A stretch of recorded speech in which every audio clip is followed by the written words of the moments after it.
Hi everybody, it's your girl Mari. Welcome to my channel. If you are new here, hit the subscribe button and leave a like on this video. And for today's video, I will be reacting to true animated horror films. Stay tuned for the video.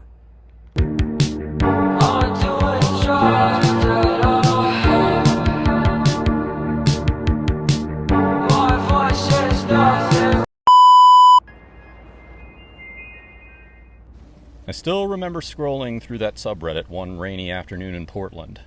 The kind of gray day that makes you crave connection like a shot of espresso. It was nothing too serious, just a place to vent about life and swap stories with strangers. That's where I found George's post. 26 male in LA, looking for someone to trade playlists and existential dread with. Bonus if you like indie folk and bad decisions. His words hooked me right away. I was 24, freshly out of a soul-sucking office job, crashing at my sister's place while I figured out my next move. I replied with a link to my favorite Sufjan Stevens track and a quip about how my dread came with a side of overpriced oat milk lattes. We messaged back and forth for hours that first day. He was funny in that self-deprecating way, talking about his gig as a barista in Silver Lake. How he dropped out of film school because the professors were too busy stroking their own egos to notice mine was deflated. I told him about my love for hiking the Columbia Gorge trails. How I'd once gotten lost for 3 hours chasing a waterfall that turned out to be a mirage. By the end of the week, we were texting every damn day. Good morning memes, late-night rants about exes who ghosted harder than Casper. He sent voice notes of him humming along to Bon Iver. His voice all gravelly and warm, like he'd just woken up from a nap in the sun. I started looking forward to those pings more than my morning coffee. After a month, the text turned flirty. You ever think about ditching the rain for some California chaos? He'd write, followed by a photo of him. God, he looked good. I laughed it off at first, but the idea burrowed in. Why not?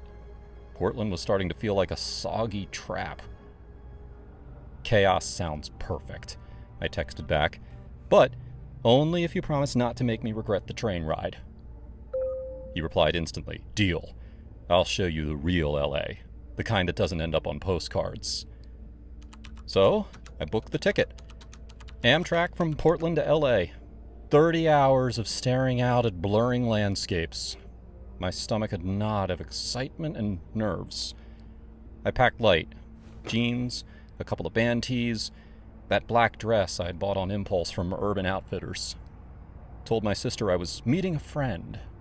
Downplayed it when she raised her eyebrows. It's just an adventure, I'd said. She hugged me tight anyway, slipping a 20 into my pocket like I was still her kid sister heading to prom. The train pulled into Union Station at dusk. George was there, leaning against a pillar in faded Levi's and a threadbare Radiohead tee, scrolling his phone. He looked even better in person, taller than I'd imagined, with those green eyes that crinkled when he spotted me. Holy shit, you made it, he said, pulling me into a hug. His arms were strong around me, and for a second I melted into it, the exhaustion from the ride vanishing. But then he pulled back, rubbing his eyes like he was hungover from hell. Fuck. Sorry, I'm a mess. Partied too hard last night. Didn't crash till 5 a.m. These industry assholes kept buying shots. He grinned, but it didn't reach his eyes. I brushed it off, blaming the travel fog. No worries. Lead the way, tour guide. We walked a few blocks to his place in Echo Park. The streets buzzing with evening traffic and distant bass from someone's car stereo. He rambled about the neighborhood, the taco trucks, the murals that scream gentrification, but there was an edge to him, like he was forcing the charm. When we got to his house, a sagging craftsman divided into too many units, he unlocked the gate with a key under a fake rock. Home sweet he muttered.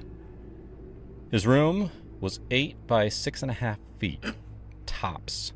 Barely enough space for the thin mat on the scuffed hardwood floor. His duffel of clothes shoved in the corner like an afterthought.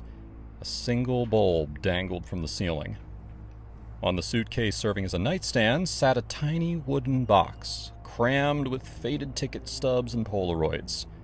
Mementos from a life that felt worlds away from this. "It's cozy," I said, forcing a smile as I dropped my bag. "Yeah, well, rent's a film dreams don't pay the bills." We collapsed onto the mat, his arm draping over me like it belonged there. The nap hit fast, his breathing steady against my neck, the distant hum of the city lulling me under. I woke to him stirring. "Hungry?" he asked. We grabbed ramen at a hole-in-the-wall spot down the block, steam rising from plastic bowls. It was good, spicy miso with extra pork belly. But when the bill came, he fished in his pockets and came up empty. "Shit, I left my wallet at home. You mind spotting me? I'll Venmo you later." I waved it off, sliding my card over. "It's cool. Consider it my LA tax." He grinned, all teeth. "You're a saint. Most girls would have bailed." That man is broke. Back at his place, we sprawled on the mat again, his ancient Bluetooth speaker crooning Fleet Foxes while we waited for the party invite to solidify. "It's gonna be epic," he promised, passing me a warm beer from a mini fridge that hummed like a dying bee. "My buddy's throwing it at his spot in the hills. You'll love the crowd. Musicians, artists, the works." I nodded, sipping slow, my jet lag catching up. His hand found mine, thumb stroking my knuckles. It felt nice, almost normal. By 10, we piled into an Uber with two of his friends he'd texted, Jake and Mia. The ride up into the Hollywood Hills was a blur of laughter and inside jokes I didn't get. George's energy shifted the second we arrived at the sprawling mid-century house, lights pulsing through floor-to-ceiling windows, bass thumping like a heartbeat. People spilled out onto the lawn, red Solo cups in hand. Inside, it was crazy. Bodies moving to some remix of Tame Impala. Fairy lights strung like drunken stars. George's friends ditched us immediately, but not before Jake clapped him on the back too hard. "Yo, George, still crashing on that air mattress? When are you gonna level up, man?" Mia snorted, tossing her hair. "Yeah, or at least get a real bed. Can't be humping the floor forever." George's jaw tightened, his laugh forced. "Off, you two. Not all of us sold out for Daddy's trust fund." They kept at it as we wove through the crowd, roasts about his starving artist vibe, his string of failed auditions. By the patio doors, he was red-faced, fists clenched. I tugged his sleeve, pulling him aside into a quieter corner. "Hey," I said softly, cupping his cheek. "They're your friends, but they're assholes. Don't let it get to you." He leaned into my touch, eyes glassy. "Yeah, I know. It's just, tonight's supposed to be good, you know? With you here."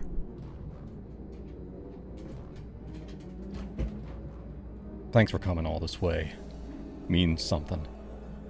"Anytime," I murmured, heart swelling a little. We slipped back in, but he got swept up immediately. Hugs from old acquaintances. Backslaps from guys in ironic mustaches. "Gotta say hi to a few people," he said over his shoulder. "Grab a drink. I'll be right back." That right back stretched into 3 hours. I ended up on the patio with a loose circle of strangers. 2 girls from USC studying screenwriting. A guy named Theo, who rolled his own cigarettes and talked about Burning Man like it was the second coming. They were cool, trading stories about bad dates and worse tattoos. But I kept glancing inside, scanning for his messy hair. Nothing. The night cooled, goosebumps prickling my arms under my thin sweater. A girl with blue-streaked hair sidled up during a lull, offering me a joint. "You okay? You look like you got ditched." I forced a laugh. Nah, just people watching. But then another guy, tall with a man bun, leaned in. Seriously though, you good? Seem kinda lost out here. I shrugged it off, but it stung. Did I look that pathetic? The loner from out of town, nursing a warm seltzer while everyone else blurred into the fun? Finally, I pushed back inside, the crowd a sweaty wall. Elbows jabbed my ribs. Laughter drowned out the music. No sign of George. Had he bailed? Forgotten me? I spotted his roommate, Alex, by the kitchen island pouring shots. "Hey, have you seen George?" I yelled over the din. Alex grimaced, handing me a plastic cup. "Yeah, he's around. Partying like it's his last night on Earth." He paused. "You need something?" "Tell him I'm heading out. Gonna grab a motel. This isn't my scene." Alex nodded, weaving off. He came back 5 minutes later, face dark. "Found him. He's being a total douchebag. Said you're overreacting. Let me walk you back to the house. No way you're dropping cash on a room tonight." The trek down the hills felt endless. Alex was quiet at first, then opened up. George is a good dude, deep down, but he's too much into stuff binges, chasing tail to feel alive, probably inside right now, buried in some girl's neck or railing lines off the bathroom sink. Sorry you got caught up in it. I swallowed hard, the cool air biting my cheeks. It's fine.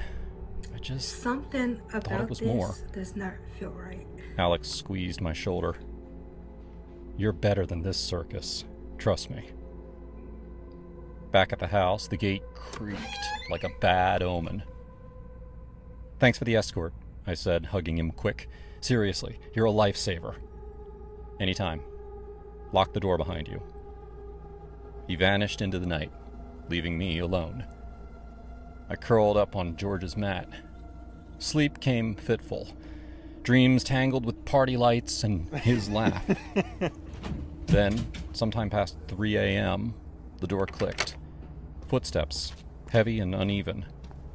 The mat dipped. "Hey, missed you out there." I stiffened, heart slamming. "George, stop! I'm not...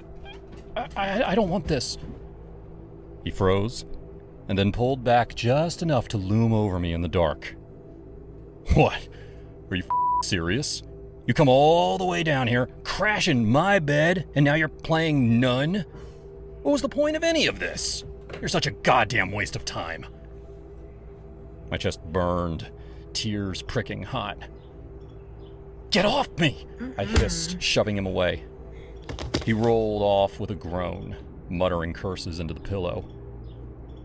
I turned my back, body rigid, the hurt festering like a bruise. Morning light filtered through the grimy blinds, turning everything sickly yellow. George snored, oblivious. I grabbed my bag and slipped out. I bought a ticket home with the last of my cash. Portland welcomed me with drizzle. My sister waiting at the platform with takeout pho and no questions. I crashed for 2 days, binging old rom-coms, letting the ache dull. A month later, his text lit up my phone. "Hey, been thinking about you. Rough patch here. Could you swap me $50? Promise I'll pay you back. You are amazing." I stared at it, thumb hovering, then deleted the thread. Blocked him clean.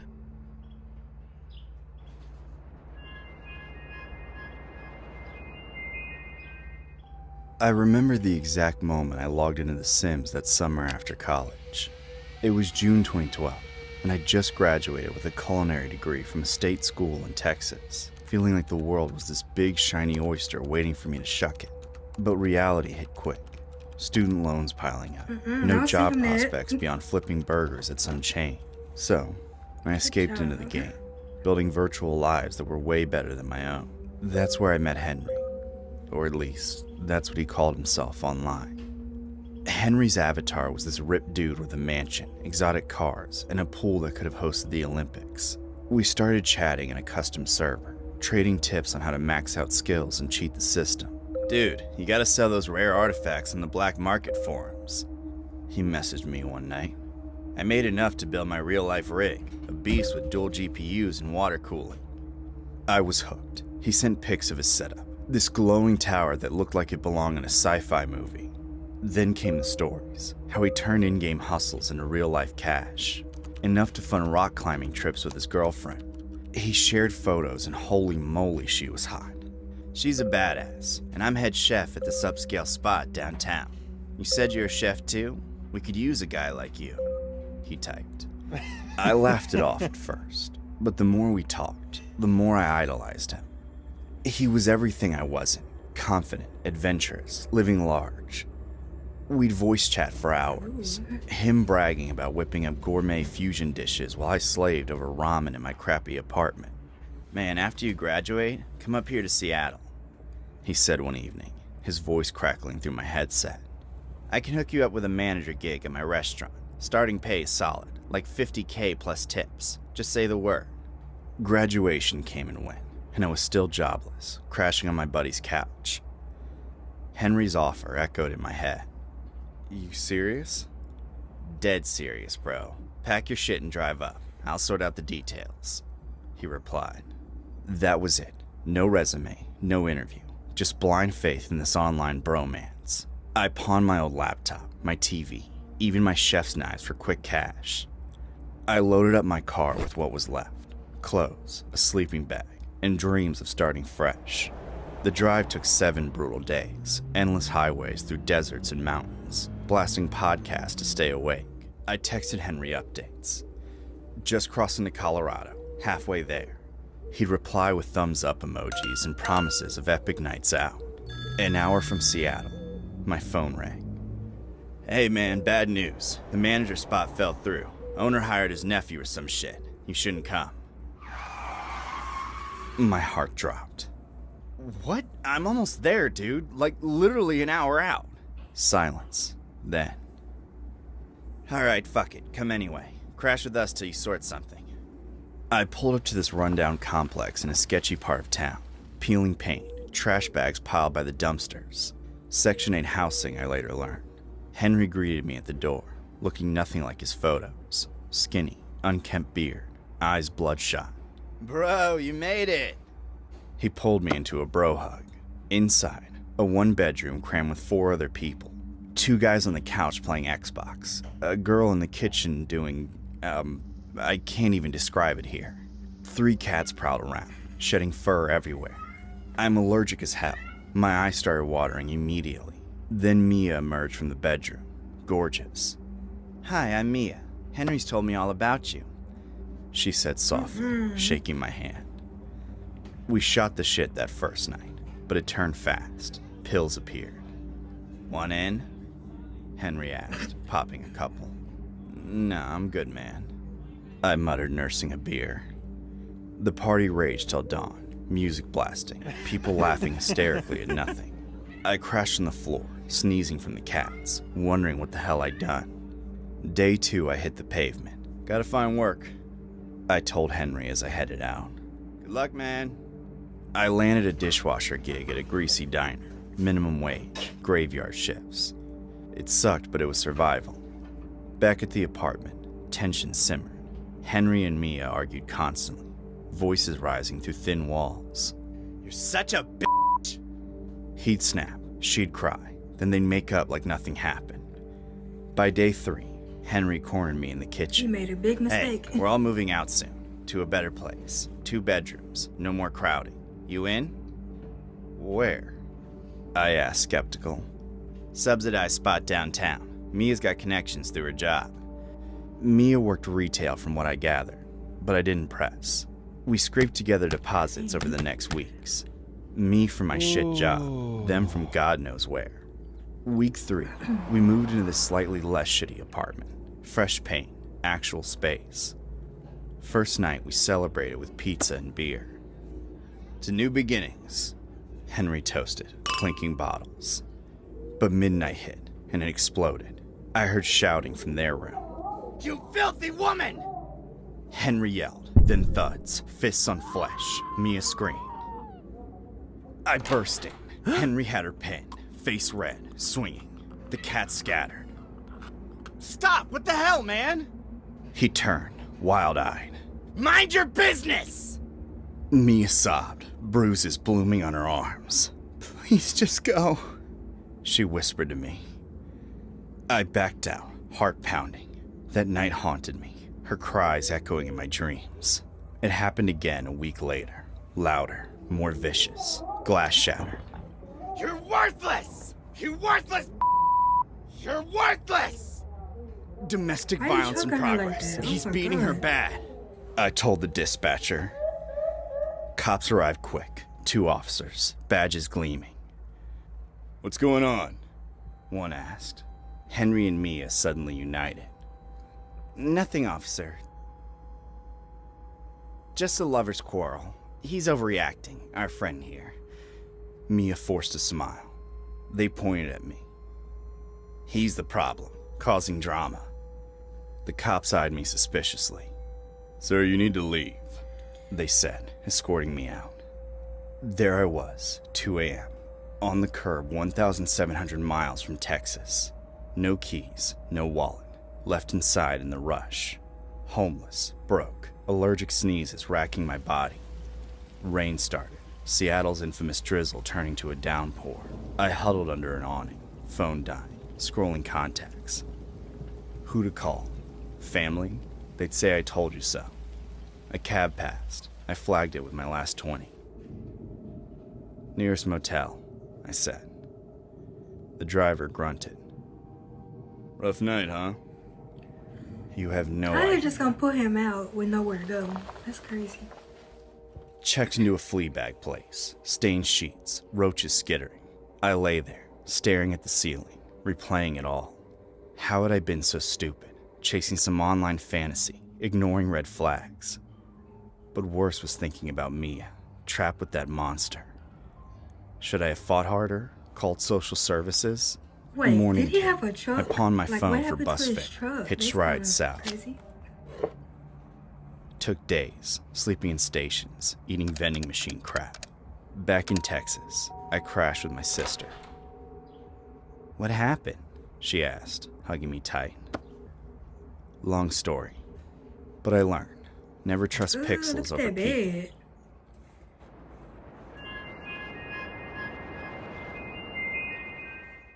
I had a hard time in college.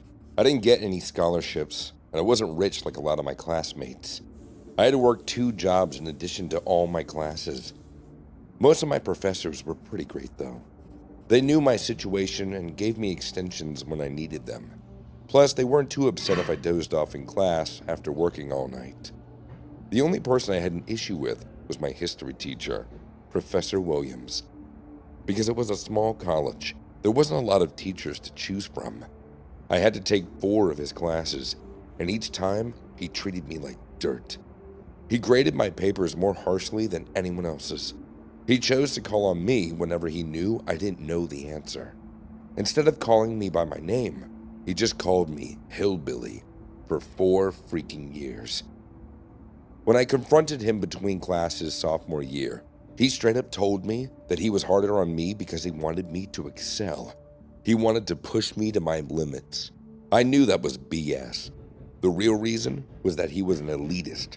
He saw me as the poor kid who wasn't supposed to be there, and he wanted to push me until I dropped out. I'd seen him do it to a few other low-income students at the school.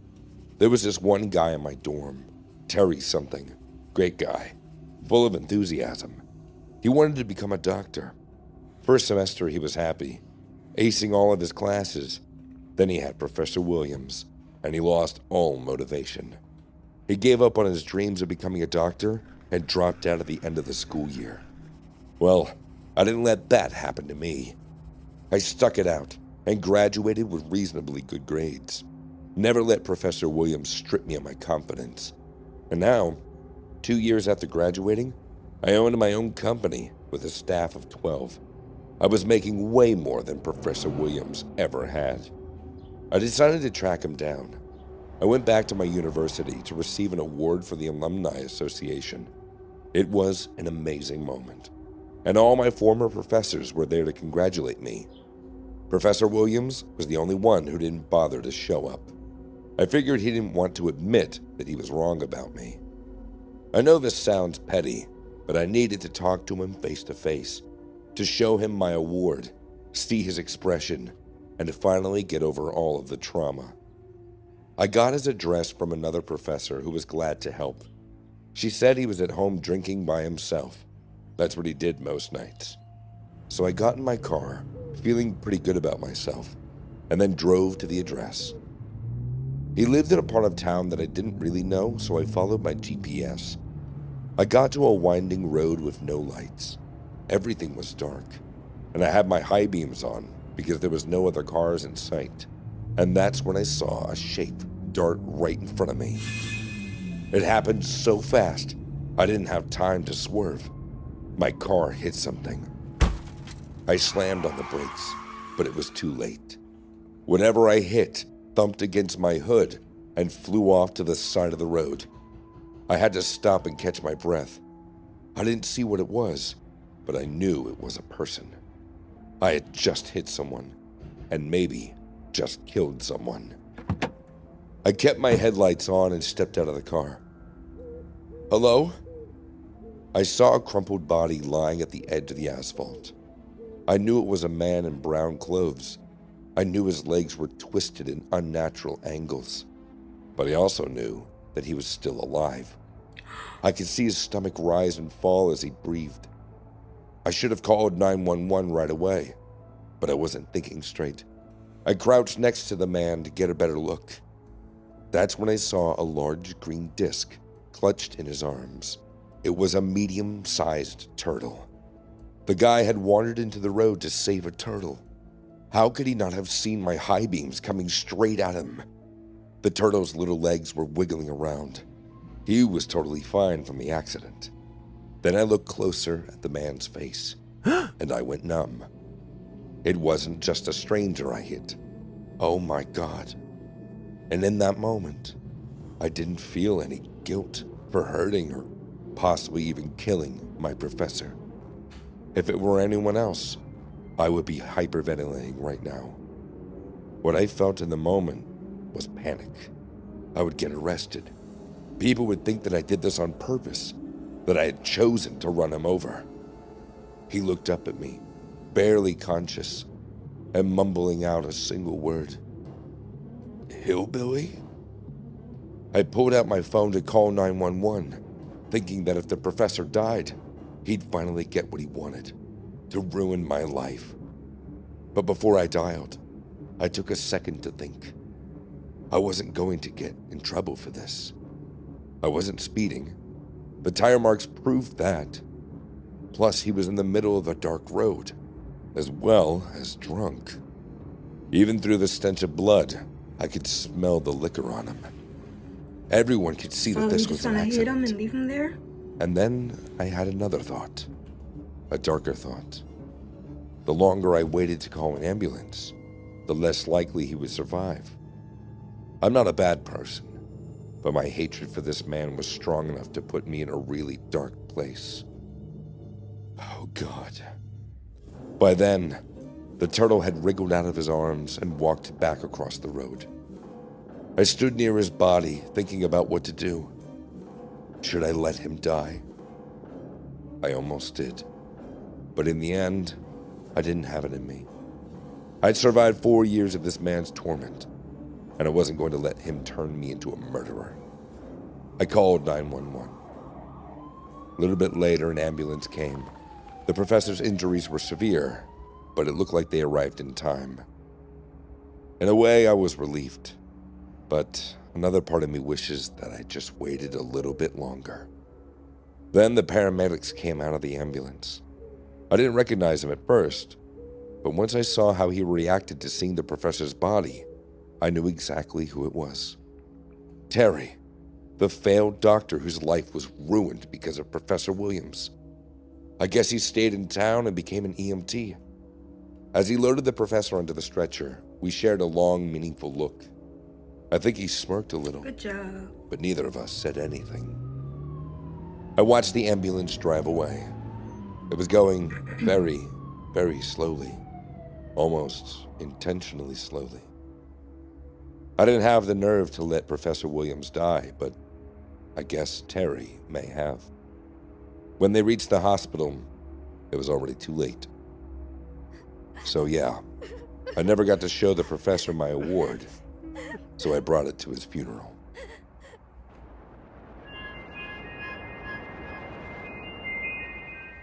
Back in 2018, I was dropping into Fortnite, maining a sweaty skin with a pickaxe I'd grinded V-Bucks for. My squad was tight, about 10 of us, spread across the Midwest and the East Coast, but we clicked like we'd been building forts together forever. Voice chat nights ran long, yelling about loot drops or roasting each other's builds. That's where I met Jake and Sarah. Jake was the aggro player, always rushing with a shotgun, his booming laugh cutting through Discord. "Cover me, dumbass!" he'd bark when we dove into tilted towers. Sarah was the strategist, calling out rotations and sniping from a bush, her voice calm but sharp. "Don't choke now, rookie," she'd tease when I fumbled a 1v1, and I'd fire back, "Save your medkits for the pros, babe." We played together for 3 years straight. Offline meetups happened naturally. First a gaming expo in Chicago, then a LAN party in Milwaukee. Jake and Sarah rolled in from Kansas City. We hugged like we'd... If you have made it this far in this video, I want you to comment this emoji, because it will let me know that you are actually engaging and watching this video. Squatted up forever, split a 6-pack of IPAs, and by the weekend's end, it felt like family. Jake rambled about his long-haul trucking, how the miles paid, but left him empty. Sarah vented about wrangling their 2 kids, Ellie 5 and Max 3, while he was gone for weeks. "It's like solo queuing with a ghost teammate," she'd sigh over drinks. I nodded, feeling the weight of my own dead-end life in Cleveland, where Rust Belt winters ate your soul. One sweaty drop into Retail Row, after Jake ate a rocket launcher to the face, he threw out the idea. "Yo, man, why are you still in that frozen dump? Sarah says we got room in KC. Basement's open. Move out. Crash with us." I laughed it off. "What, so I can carry your ass in duos while you're hauling freight?" But Sarah jumped in, her voice warm through the headset. "For real, dude, Jake's gone half the time. You'd help with the kids. Keep me sane. Plus, Kansas City's got barbecue that doesn't suck." Well, I had nothing holding me. A warehouse job stacking boxes for pennies. Parents gone. No girl since college. 2 weeks later, I U-hauled my life west, heart racing like I just landed a victory royale. Sarah met me at the door, Ellie on her hip, Max yanking her shorts. "Welcome to the squad," she said, hugging me tight enough I caught her vanilla shampoo. Jake clapped my back, grinning. "Basement's yours, bro. Got a mini fridge for your monster cans." The setup was solid.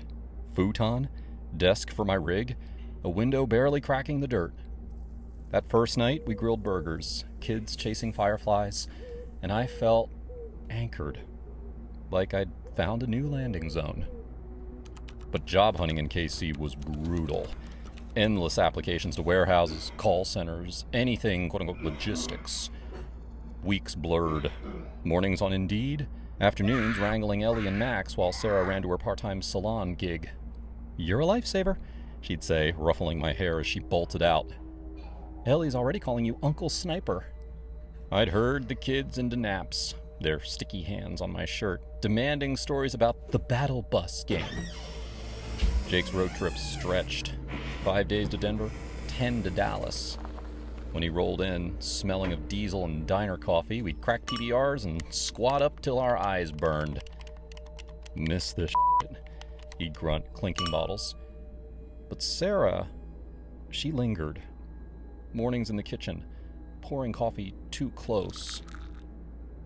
"Black, 2 sugars, right?" she'd murmur, fingers grazing mine. Then came the setups. First was casual. Her coworker Lisa, a fiery redhead from the nail station. "Squat up, my treat," Sarah insisted over tacos, kids asleep. Lisa's single, loves that gamer vibe you got. "Come on, get out there." I went, awkward in a Target button-down. Lisa was cool, laughed at my Fortnite emote impressions, split a picture of margaritas. but it fizzled after 2 dates. Sarah didn't quit. "New plan," she said one afternoon, folding laundry while I built Legos with Max. "Jenna and Mia. Jenna's visiting from Minnesota. Blonde, outdoorsy, total bushwookie. Mia's local. Curves for days. Builds like a pro." I choked on my beer. "Both? At once?" She winked, tossing a sock at me. "Why pick? Life's a short drop, sniper. Let me play wingman." The date was a mess. Barbecue at the lake. Jenna grilling me on crypto while Mia's hands... Sarah watched from the cooler, smirking. Options, right? Her eyes held mine too long when Mia leaned close. Money got tight. My savings His bled hair out looked on crazy. gas and groceries that I chipped in for, but Sarah brushed it off. "Squad sticks together," she'd say, squeezing my shoulder as we tag-teamed bedtime. Nights Jake was gone, she'd knock on my door after the kids crashed. "Can't sleep," she'd whisper, slipping in with popcorn or a joint. We'd talk for hours, her dreams of a tattoo parlor, my regrets from Cleveland. The air got heavy, her laugh low, foot nudging mine. One muggy night, ceiling fan humming, she sprawled on my futon in shorts that rode up, venting about Jake's distance, his endless routes. "Sometimes I wonder if he even sees me," she said, voice breaking. I nodded, throat tight. He'd be blind not to. Her hand hit my knee. Electric. "You're sweet. Too sweet for this town." We didn't cross the line, not then, but the room shrank. Her scent Okay, Sarah's lingering weird. like a trap. I landed a job. Forklift driver at a distribution center, moving Amazon pallets for $18 an hour. Graveyard shift, but it paid. I stashed cash in a coffee can under the futon, eyeing my own place. Helped more around the house, mowed the lawn, fixed the sink, drove Sarah to a doctor's visit when her car died. "My hero," she teased, linking arms in the waiting room. Ellie drew me pictures. Life felt close to normal. Then Jake rolled in early. October, leaves falling, air sharp with Midwest chill. I'd just clocked out, wiped, when I heard his Peterbilt rumble in. Downstairs, I crashed on the futon, scrolling Insta till sleep hit. Woke to boots stomping, door flying open. Jake filled the doorway, face red, veins popping. "You piece of shit!" he roared, lunging. I scrambled up, pulse racing. "Jake, what the hell?" Sarah hovered behind, eyes wide, robe clutched. "Baby, it's not..." He cut her off, spinning. "Don't lie! I saw the texts, the late nights. This f***er's after my wife!" I raised my hands. "Man, nothing happened. She's yours. I'd never..." He grabbed my collar, slamming me into the wall. Plaster cracked. "I know you're kind. Buddy moves in, eyes my girl. Like that asshole with my ex who banged her in our bed while I was on the road." His breath stank of whiskey, eyes crazed. I knew the story. Aww. His high school fiancée, the betrayal that broke him. "Jake, listen!" I gasped, pushing back. "We talked, yeah. She's lonely when you're gone. That's it. Swear on my mom." He laughed, cold. "Lonely? That's your play? Get your shit and go. Now." Sarah stepped up, tears streaming. "Jake, stop. He's family. We invited him." He jabbed a finger at her. "Family? This snake? Pack his crap, Sarah, or I'll torch it." The next hour blurred. Me shoving clothes into duffels, gut churning while they screamed upstairs. "You think I don't see? The looks? The Uncle Sniper crap?" Jake yelled. Sarah's voice broke back. "You're paranoid. He's been good to us. To me. It's the kids," Ellie whimpered. Max wailed. I paused in the kitchen, spotting my coffee can. Empty. $1,000 gone. My PS4, lugged cross-country, missing from the shelf. "Guys?" I called, voice shaky. "My stuff! The console! The cash!" Silence. Then Jake's boots thumped down. "Finders keepers, a**hole. For the trouble." He shoved me out, duffel in my arms. Outside, dawn gray, their garage door rattled up. That is crazy. Sarah Like, stood at why the would window, you mouthing, put somebody "Sorry." else, take all their money that She they didn't work stop hard him. for? I crashed at a That's- Motel that's 6, messed up, like, for $89 draining my debit. Called a squad mate, some IT guy in St. Louis who wired bus fare. Rode Greyhound east, staring at fields, replaying every late night knock, every touch. Betrayal cut deepest from them, people I trusted like squad mates.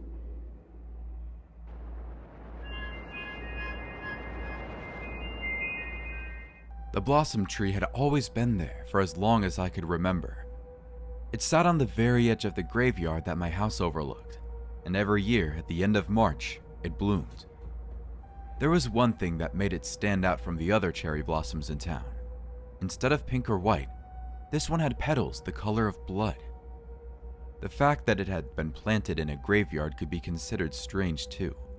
It didn't quite fit in with the dark hues of the gravestones or the somber oak trees that grew around it. It was a splash of color on a monochrome canvas, a splatter of blood on dark soil. It was approaching the last few days of March when I noticed the petals had yet to open. Blossoms could be finicky with their timing, but I had never known this one to be late in the many years I'd lived there. It should have opened by now, and for some reason, the emptiness of it was bothering me. One morning, I decided to go down and take a look at the blossom myself. Although I lived on the edge of a graveyard, nobody I knew was buried there, and I had never had a reason to visit, nor had I ever taken a look at the cherry blossom up close. It was a damp March morning. The soil was wet and squelchy, and the air trembled with a light drizzle. Was the weather the reason why the cherry blossom hadn't bloomed yet? I wasn't very knowledgeable about botany, so I could only guess. I approached the gate to the graveyard and opened it with a soft creak. It was still early, so the graveyard was empty. The overcast sky cast a dismal pall over the rows of cracked headstones and filled me with a strange feeling of despondence. I'd been living by the graveyard for several years now, but I had never really thought about the fact that I was so close to a place of death. Nothing but bones beneath my feet. I shivered despite the mild temperature and walked between the graves toward the bare cherry blossom.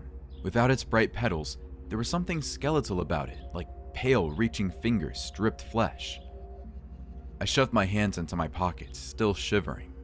Why was I doing this? Why did I care whether or not the cherry blossom was late to bloom? What did it have to do with me? I wasn't sure, but I was already here, so I told myself to keep going. I hadn't realized how big the graveyard was from simply overlooking it. The graves stretched on in every direction, and every step barely seemed to bring me closer to the blossom. The further I went, the more dilapidated and cracked the headstones became. Wrought with ivy and moss, the names barely visible beneath the clods of dirt obscuring them. These were the forgotten ones. Even in a month like March, a month of new beginnings and new life, these graves sank eternally into loneliness and decay. I finally reached the cherry blossom and stopped just short of its searching branches. Closed buds, like tiny clenched fists, peppered the branches. They still showed no sign of opening.